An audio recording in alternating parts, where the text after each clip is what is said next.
আসসালামু আলাইকুম ওয়া রাহমাতুল্লাহ।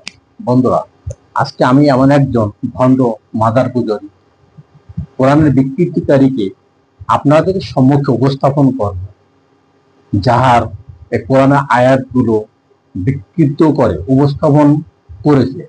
যদি আপনাদের জ্ঞান থাকে ধরতে পারবে আর বুঝতে পারবেন যে সে কত বড় একজন মানুষের ঈমান হরণকারী এবং ভণ্ড প্রতারক।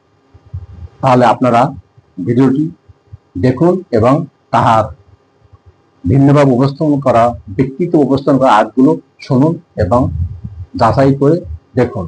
কাজা আমার আপনার 14 গোষ্ঠীর বাপে কেউ বানায় নাই। এটা কে বানাইছে? আল্লাহ সৃষ্টি করছে। একটা সুন্দর নারী আমার সামনে দিয়ে যাচ্ছে, তার সৌন্দর্য লাবণ্যতা দেখতে পারছি। আল্লাহ বলছে আমার সৌন্দর্যকে উপভোগ করো। সরকারি একটা আইন আছে 2.2, এরপরে 5 পয়েন্ট গাজা আপনি সেবা করতে পারবেন। আর আল্লাহ পাক রব্বুল আলামিন সূরা আর রহমানের মধ্যে বলে ফাবিয়া আলাই রব্বুকুম আতুকাজ্জিমান, তুমি কোন নিয়ামতকে অস্বীকার করবা?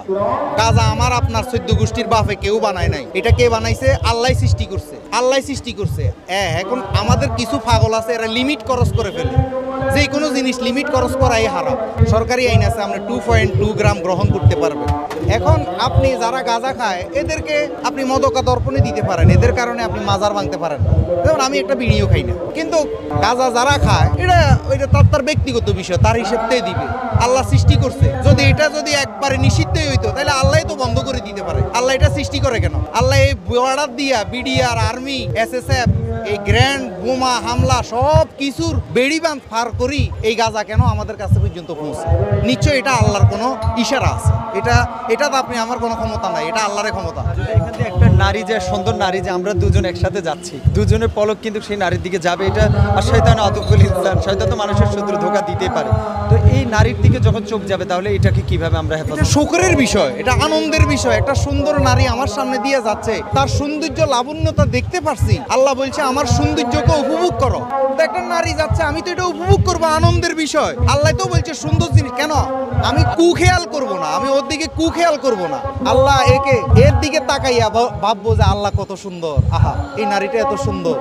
এটা আল্লাহ তো কোরআনেই বলছে সৌন্দর্যকে দেখার জন্য। এটা মূলত কিছু কওমিপন্থী, উগ্রপন্থী, এদের কৃষ্টি কালচার, মানে এরা যা যা করে এগুলো প্রতিষ্ঠিত করার জন্য আমাদের উপরে জোর করে চাপাই দিচ্ছে। ক্ষমা চাই, যতটুকু করছেন এতটুকু থামেন। আমরা সহিংসতা চাই না। আপনারা আদর্শ দিয়ে, আপনাদের চারিত্রিক গুণাবলী দিয়ে আপনারা পুরো বিশ্ব জয় করেন, আমাদের কোনো আপত্তি নেই। কিন্তু আদর্শ ছাড়া এভাবে লাড়ি দিয়ে, আগুন দিয়ে মানুষের ঘরবাড়ি লুট করে মাজার ভেঙে তো আপনি সঠিক ইসলাম প্রতিষ্ঠিত করতে পারবেন না। যে ইয়ানাফসি সকল মানুষে করবে, এটা একটা বানোয়াট কথাবার্তা। আল্লাহ ঘোষণা দিচ্ছে সিদ্দিকিন, সলেহিন, ওলি আল্লাহগণ, ওমর, এরা জিন্দা, এরা রিজিক প্রাপ্ত।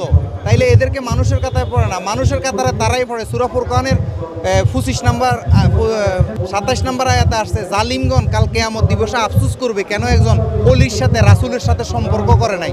শুধু এর লাগি আফসোস করবে, নামাজের জন্য, রোজার জন্য, হজের জন্য, যাকাতের জন্য, এগুলো কিচ্ছুর জন্য আফসোস করবে না। সূরা ফুরকানের 27 নম্বর আয়াতে আসছে, ইয়াউমা ইয়াদুজ জালিমু আলিয়াউমা নাখতিমু আফওয়াহিম ওয়া তুকাল্লিমুনা আইদিহিম ওয়া তাশহাদু আরজুলুহুম বিমা কানু ইয়াকসিবুন। এরকম একটা 27 নম্বরে মেবি এরকম একটা আয়াত আছে। জালিমরা আফসোস করবে, জালিমরা ইয়ানাফসি করবে। নবীগণ, সিদ্দিকগণ, এদেরকে আল্লাহ নাউম কই ঘুমাইয়া দিছে। এরা কিয়ামতের মাঠে বাদশা হিসাবে, রাজা হিসাবে উঠবে।